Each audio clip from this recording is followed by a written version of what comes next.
everybody. Hello there. Welcome to Biblical Economics.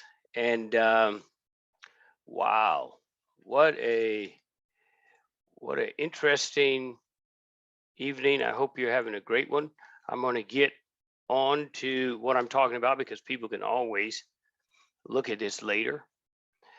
We are changing one little thing. I went from 1 minute to 5 minutes, 1 minute to 3 minutes to now 5. I'm going to stick with 5. When I start my little explanation, the clock will start. So please share this with the people that mean a lot to you. This is going to be a very good segment tonight. Again, I'll only be 5 minutes when we start the clock because this is McCowan's 5 minutes. And the purpose for this, before I start the clock, I want to just tell you the purpose for this. The reason I'm coming on like this is regrettably, many American, in particular Christians all over the world, not just Americans, all over the world, know very little about economics. And furthermore, most Christians assume that the Bible has nothing to say about economics, and they're dead wrong. And I have pastored over 35 years full time, and I am fed up with believers and folks in the church who have a lot of good intentions, great hearts, holy hands, but empty pockets. And we have to do something about it. And the church has to use the same principles that get us into heaven to get us free while we're on earth. And if we don't do that, shame on us and shame on us leaders. So these segments is just to talk and to give you some spiritual wisdom and biblical insights on economics. And hopefully it'll lead you to want more information, and then you can get involved in something that I think will completely set you free. So for those of you who are interested in being a kingdom financer, those of you who are interested in being able to be free so that you can do the things that God put you on this earth to do without having to depend on a paycheck or from the government, then that's what this whole biblical economics is about. And we're going to build, and I'm going to lead to a place as we get to where I'm going. But right now, again, share this. If you're on YouTube, you can hit the button and subscribe to this because I think it'll really bless you. All right, so I'm going to get started now, and we're going to start my 5-minute clock, and I'm actually going to do that. And I'm going to do it right now. Okay, here we go. You're on with McCowan's 5 minutes. I'm Pastor Lonnie McCowan. And I want to tell you that in order to deal with what I'm going to talk about tonight, because I didn't finish last week, you're going to have to be able to handle truth.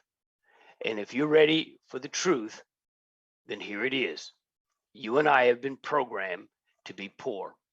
It's not a secret that human beings are easily programmed by the information that we watch with our eyes and that we hear with our ears on a daily basis. Now, what most people don't realize is that when it comes to money and finances, you and I literally have been programmed to stay poor. Now, I wanted to share last week, and I want to finish what I was talking about because there are things that are working against you and me, programming us to act a certain way and to think a certain way. And most of us, this has happened since birth. And so the reason most people stay poor is because they don't understand what I'm getting ready to share. Now, there are 3 main ways that we are programmed to be poor, and I didn't even get really into my first one good, so I'm going to get right into that. The first one is we're programmed to be poor every single day and to think in lack and to think in scarcity based on what we learn in school. From the time we enter school, there is a strategy. There is a strategy for us to stay programmed as workers. I said last week, this started in Germany 200 years ago. America picked it up and it has revolutionized the world. And schooling started off really as farm schools because the Industrial Revolution had taken off, and products, people needed the government needed people to work in factories, and it was just an incredible time of growth with the Industrial Revolution. And so they needed workers, but they didn't want just any kind of workers. They needed these workers who could learn how to work machines and work in factories for the first time. And the thing that was unique about this is, as they were gathering these people, they had a strategy that we can, when I say they, I'm talking about the very few handful of wealthy people had a strategy that if we start these schools and the government pays for the schools, then people can get a free education. But what they didn't tell the workers is they were going to train them to be just that, workers. They're going to train them to execute tasks and to be yes sir and no sir workers. And so the former education that people thought was not started to educate people. It was, the education was really to educate the super rich. All the other people, the average people and the poor, which you call the middle class and then the poor, the schools are really designed as factory schools to educate them. So the government paid for that. They provided a free education because they were controlling the people's mind. They were producing machines out of people. They're really producing human drones. And the government provided this free education. Everybody thought this is great, but what were they really teaching? The schools were not teaching education. They were teaching slave education to cage the mind of middle class and the poor so the rich can continue to be rich. They needed people to work in the factory. They needed people to work the grounds. They needed people to work in their houses. They needed people to build houses. They needed doctors. They needed lawyers. They needed people to fly planes. They needed people to do everything that's being done that the wealthy can take advantage of so they could sit back and enjoy their riches. Now, most people aren't aware of this, but when this started in Europe and spread it to America and just took off, the system wanted people who weren't thinkers. They did not want people to think about finances. So they educated them and programmed them and filled their mind with being a good worker, be really good, go to school, get you a good education so you can get a good job. But if you notice, the schools back then and today, they don't teach people about critical finances. They don't teach people about investments. They don't teach people in school about entrepreneurship. Have you ever wondered why we're not programmed to have critical thinking?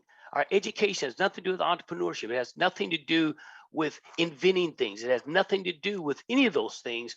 If you're going to learn any of those things, you have to break away from the school system, like a few of us have, who've gone through the school system and realized, wait a minute, I have to break that mindset and think outside of the box. And that's why people that have gone through the school system, either they get out of it or they finish it, but they break away from the chains that's on their mind that limits them to just think, get a job, work for 40, 45 years on somebody else's dream, and then you retire and you have a few years left to live your life, and then you die. That's how most of us have been programmed, and most people think that way. And unfortunately, when we do that, it is a tragedy, and most people fall into that system. Now, if you're going to break that system, there's a strategic way to do it, and that's what I'm going to be talking about when I come to you each week like this for 5 minutes. I'm going to close now because I've reached my time, and I want to thank you for being a part of McAllen 5 Minutes. And the next time we get together, we're going to talk about the other two ways, because they are even more devastating. One of them has to do with television and how it puts a spell on people and it keeps us poor. All right.